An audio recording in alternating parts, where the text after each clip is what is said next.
क्यों? हिंदू एक नरम दिल का आदमी है। हिंदू ने कभी भी पत्थर नहीं उठाया, कभी बंदूक नहीं उठाई, कभी तलवार नहीं उठाई, मगर हमारे को एक मजबूर करा जा रहा है कि जैसे हम ऐसे तुम भी बन जाओ। और हमारी ये सनातन धर्म के अंदर ये चीजें नहीं सिखाते। और राहुल गांधी जी, जो तुम सपना देख रहे हो ना प्रधानमंत्री बनने का, प्रधानमंत्री तो आप उसी दिन बनोगे जिस दिन मुर्गा अंडा देगा। मुख्यमंत्री छोड़ के ना कहीं मुख्यमंत्री छोड़ के अब बॉम्बे में कहीं एक्टिंग करने चले। पिछली बारी हाथ तोड़ा था, इस बार मेरे को लग रहा है पैर तोड़वाने की बारी है। अच्छा, सीट पाने के लिए अब की पैर तोड़वाएंगे। और जिस दिन इलेक्शन करने होते हैं ना, पाकिस्तान और बांग्लादेश का ताला खोल दिया जाता है कि आओ वोट डाल के वापसी चले जाओ। ये कहानी है। अब की बार बंगाल और बिहार के अंदर वही होगा जो सच्चाई है। अब की बार बीजेपी को वोट मांगने की जरूरत नहीं है। नरेंद्र मोदी जी, योगी जी ने इतना काम कर दिया है कि कोई भी कार्यकर्ता को वोट मांगने की जरूरत नहीं है। वोट अपने आप चल के पार आएगा और 400 पार आएगा। क्या कहेंगे जो रामनवमी के दिन हुआ, हिंदू समुदाय के जहाँ से भी जुलूस निकले, चाहे वो गुजरात हो, चाहे महाराष्ट्र हो, चाहे वो पश्चिम बंगाल हो, चाहे बिहार का सासाराम हो, हर जगह हिंदुओं की शोभा यात्रा पर पत्थरबाजी की गई। क्यों? हिंदू एक नरम दिल का आदमी है। हिंदू ने कभी भी पत्थर नहीं उठाया, कभी बंदूक नहीं उठाई, कभी तलवार नहीं उठाई, मगर हमारे को एक मजबूर करा जा रहा है कि जैसे हम ऐसे तुम भी बन जाओ। और हमारी ये सनातन धर्म के अंदर ये चीजें नहीं सिखाते। मगर ये देखो कि मस्जिद के बाहर अगर एक सिपाही बैठा है पुलिस का, तो वो हिंदू ही बैठा है उनकी सेवा करने के लिए कि कोई गलत काम ना हो जाए। मगर ये फिर भी इन बातों को नहीं समझते, ये हिंदुओं को टारगेट करा कर जाता है। मगर हम तो ये चाहते हैं कि जैसे स्टेट के अंदर, यूपी के अंदर योगी जी जो काम कर रहे हैं, हर स्टेट का मुख्यमंत्री यही काम कर लेना, तो रातों रात ये दंगाई खत्म हो जाएंगे। बात सबसे बड़ा सवाल ये है कि भाई मान लो 2 मिनट आप हिंदुओं से नफरत करते हो, मान लिया, ठीक है, लेकिन पत्रकार तो भाई वो तो हिंदू की भी बात रखता है, मुस्लिम की भी बात रखता है, पत्थर मार मार के उनको लहूलुहान कर दिया जाता है। अब तो गुरुजी सीधी सी बात है, जो जैसी भाषा में समझेगा उसी भाषा से समझाएंगे। जिस भाषा में वो समझना चाहता है, जैसे कश्मीर में पत्थर चलते थे ना, आज बंद हो गए, तो आने वाले टाइम के अंदर हिंदुस्तान के अंदर एक भी पत्थर नहीं चलेगा। पर नीति ये होनी चाहिए जैसे योगी जी कर रहे हैं और असम के मुख्यमंत्री जी कर रहे हैं, सेम हर स्टेट का मुख्यमंत्री ऐसा हो जाए तो दंगाई खत्म हो जाएंगे अपने आप। सबसे बड़ा सवाल तो ये है, दंगा किसी भी प्रदेश में हो, लेकिन विपक्ष हमेशा कहता है बीजेपी की साजिश है, ये भाजपा की साजिश है, आरएसएस वालों की साजिश है, ये बजरंग दल वालों की साजिश है, विश्व हिंदू परिषद वालों की साजिश। असल में क्या है, 70 साल से जो राज कर रहे थे, राजनीति खत्म हो गई, सीट से उतर गए। अब देख रहे आज की डेट में उनके घर के अंदर किसी कुत्ते को लैट्रिन में लग जाए ना, तब भी बोलेंगे मोदी जी के कारण लैट्रिन लग गई। अब तो ये हाल आ गया, हर बात पे मोदी जी योगी। अरे मोदी जी योगी जी बहुत ऊपर ले गए हमारे देश को, आज 5वीं शक्ति बना दिया। कहां से कहां ले गए? तुमने इतने सालों के अंदर क्या करा? और राहुल गांधी जी, जो तुम सपना देख रहे हो ना प्रधानमंत्री बनने का, प्रधानमंत्री तो आप उसी दिन बनोगे जिस दिन मुर्गा अंडा देगा।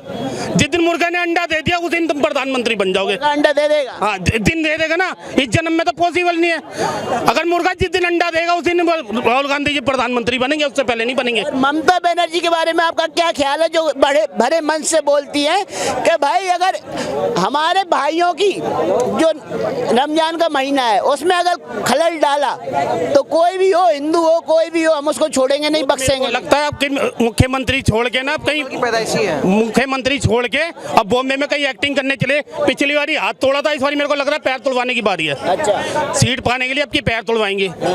तो मैं ये तो कहना हूँ कि बंगाल की जनता से आप क्या कहेंगे, बिहार की जनता से आप क्या कहेंगे, क्योंकि बार बार सारी घटनाएं सामने आते हुए भी क्यों वो बंगाल में ममता बनर्जी को चुनते हैं, चाहे वो हिंदू समुदाय हो, चाहे वो बिहार का हिंदू समुदाय हो? क्या होता है, जिस दिन इलेक्शन करने होते हैं ना, पाकिस्तान और बांग्लादेश का ताला खोल दिया जाता है कि आओ वोट डाल के वापसी चले जाओ। ये कहानी है।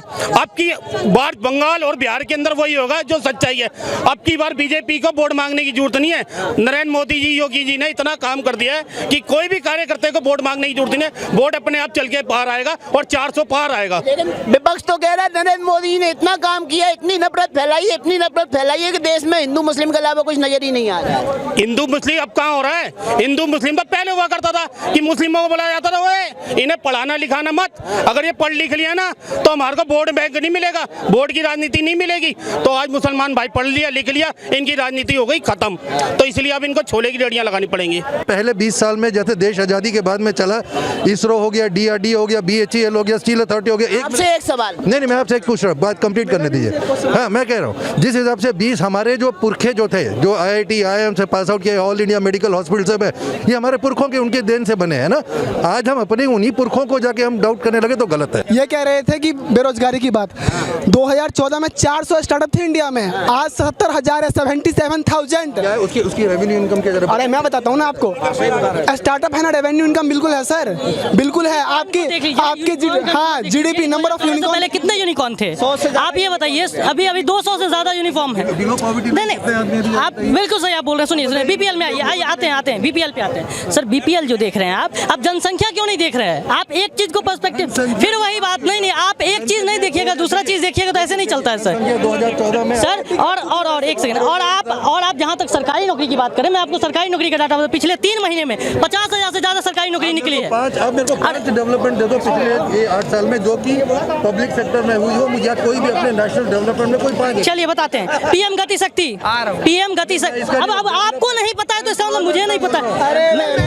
आप अभी डेवलपमेंट पे बात कर रहे थे। इकोनॉमिक ग्रोथ यार, इकोनॉमिक ग्रोथ दिख रहा है नहीं दिख रहा आपको? डेटा वाइज दिख रहा है 3.1 ट्रिलियन, 3.1 अरे अभी एक्सपोर्ट जो है ना हमारा एक्सपोर्ट 750 बिलियन से ज्यादा हो गया है अभी। अच्छा छोड़िए, वो भी छोड़िए। आपका डेफिसिट कितना हुआ जरा बताइए? डेफिसिट होगा, देखिए डेफिसिट इसलिए होगा, मेरी बात सुनिए, मेरी बात सुनिए। शादी करनी है 4 एक मिनट भाई, एक मिनट।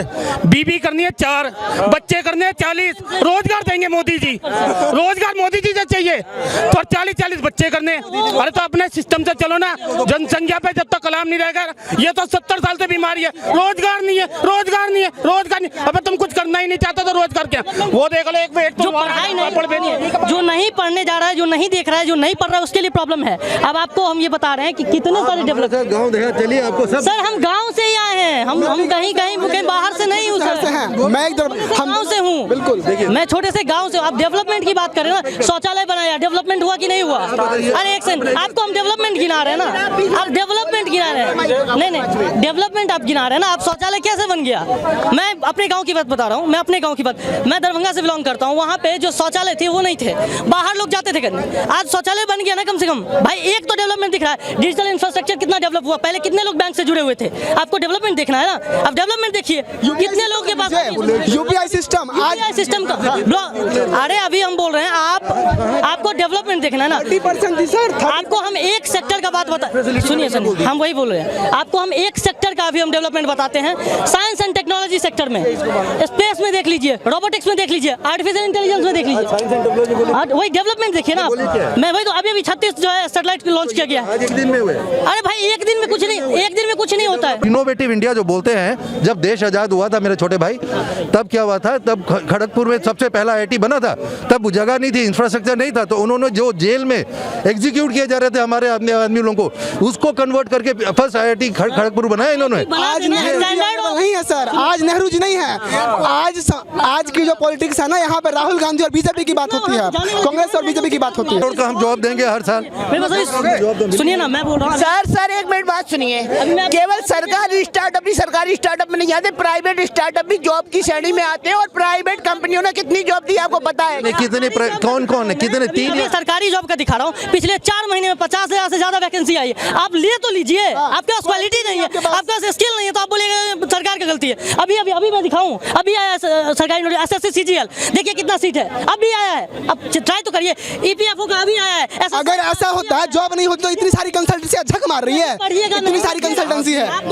आपके घर में कौन बेरोजगार है? आप सुनिए, आपके घर में कितने बेरोजगार?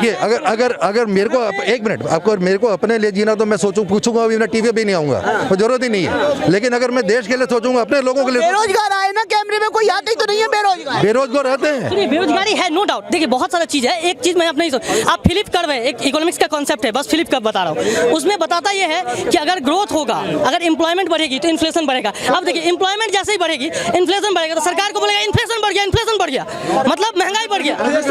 इंप्लॉयमेंट बढ़ेगी, सुनिए मैं बताता हूँ उसका मैं बताता हूँ ना कैसे बढ़ेगा। अरे मुझसे समझिए ना कैसे बढ़ेगा वो मैं बता दूं। अच्छा मेरे पास मान लीजिए मैं कमा रहा हूँ, अभी मेरे को एक नौकरी मिली, मुझे एक नौकरी मिली, मेरे पास पैसा आया, मैं क्या करूँगा, उससे निवेश करूँगा। इसी तरह से मैं अर्निंग, जैसे मेरा अर्निंग बढ़ेगा, निवेश भी बढ़ेगा। निवेश बढ़ेगा ना सर, और जब निवेश मेरा बढ़ेगा, मैं स्टार्टअप खोलूंगा, फिर उसमें जॉब दूंगा, लोगों के पास पैसा आएगा, परचेजिंग पावर पैरिटी बढ़ेगा। बात समझिए, पैसा आएगा, लोगों के पास खरीदना चाहेगा, और जब खरीदेगा, डिमांड आपका उतना अगर मीट नहीं कर पाया, उसका महंगाई बढ़ेगा कि नहीं? अरे अगर आप रेवेन्यू जनरेशन करना चाहते हो, मेरे पास रेवेन्यू है, लेकिन मैं रेवेन्यू लेके जाऊंगा तो क्या खरीदूं? पैसे खाऊंगा, मैं बताता हूँ पैसे खाऊंगा सर, पैसे नहीं खाऊंगा ना।